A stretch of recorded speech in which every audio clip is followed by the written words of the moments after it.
Hi, Alex. How are you today? Hi, Myra. I'm doing okay, but I'm a bit worried about the state of our planet. Have you been following the news about climate change lately? Absolutely. It's hard to ignore. The impacts of climate change are becoming more and more evident every day. Just last week, I read about the extreme heat waves in some parts of the world and the devastating floods in others. Yeah, it's really concerning. The temperature records are being broken year after year. Do you know what's causing this rapid global warming? Well, there are several factors, but the main one is the excessive emission of greenhouse gases, especially carbon dioxide.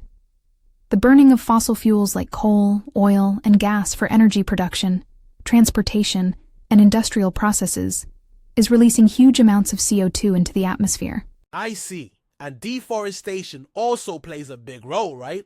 Trees absorb carbon dioxide. So when we cut them down at such an alarming rate, there are fewer of them to do this crucial job.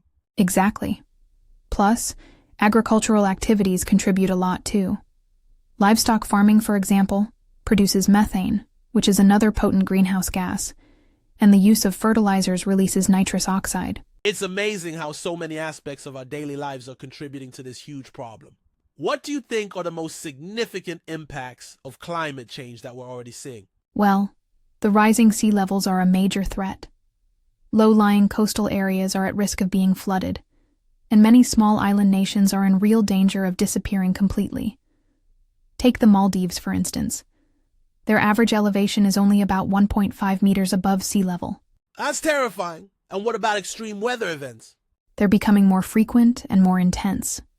Heat waves are not only making it unbearable for people, but also causing wildfires to spread more easily. Droughts are affecting agricultural regions, leading to food shortages. And then there are stronger hurricanes and typhoons.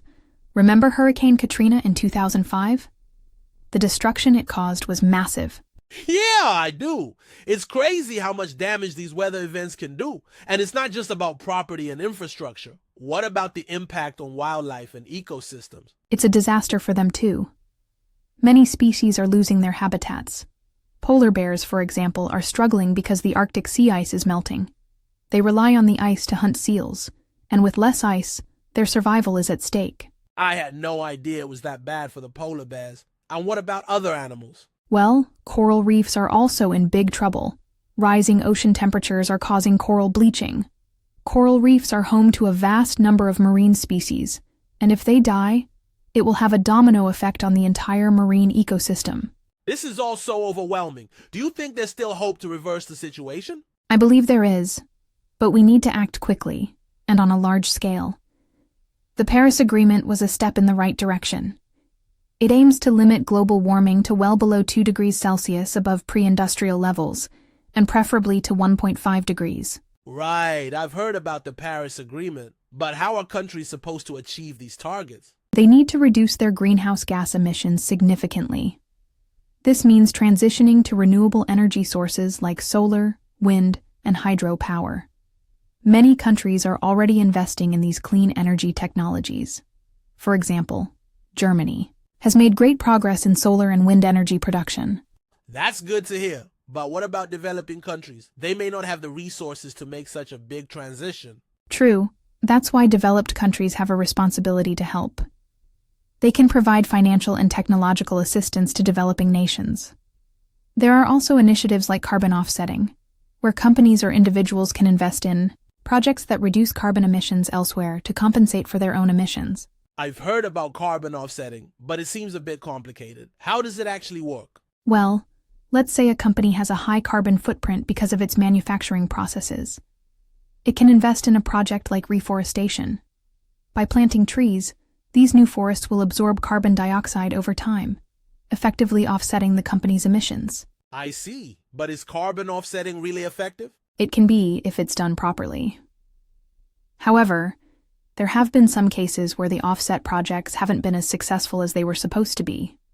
So, there needs to be better monitoring and regulation to ensure that the carbon offsetting actually results in real emissions reductions. What about individual actions? Can we as individuals really make a difference? Absolutely. Every little bit helps.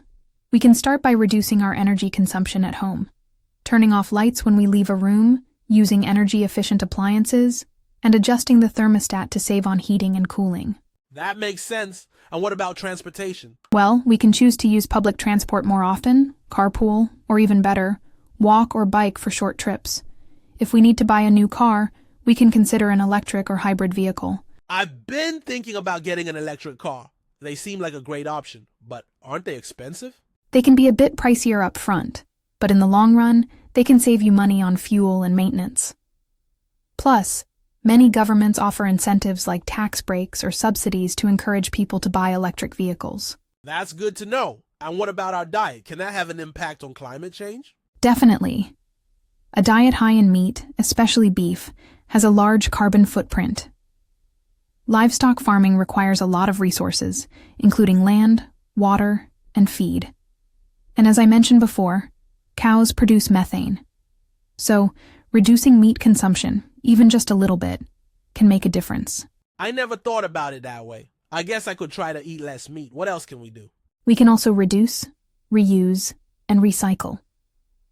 Buying products with less packaging, reusing bags and containers, and properly recycling our waste can all help to reduce the amount of energy needed to produce new materials. Right, recycling is important, but sometimes it's confusing to know what can and can't be recycled. I know, it can be a bit tricky, but most local governments have information on their websites about what items are recyclable in your area.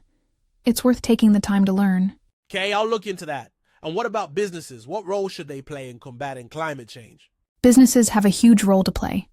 They can adopt sustainable practices in their operations. For example, they can source their materials from sustainable suppliers, reduce waste, and invest in energy-efficient technologies. Some companies are even setting their own carbon reduction targets. That's great, but do you think businesses will be willing to do this if it means spending more money? Well, in the long term, it can actually be beneficial for their bottom line.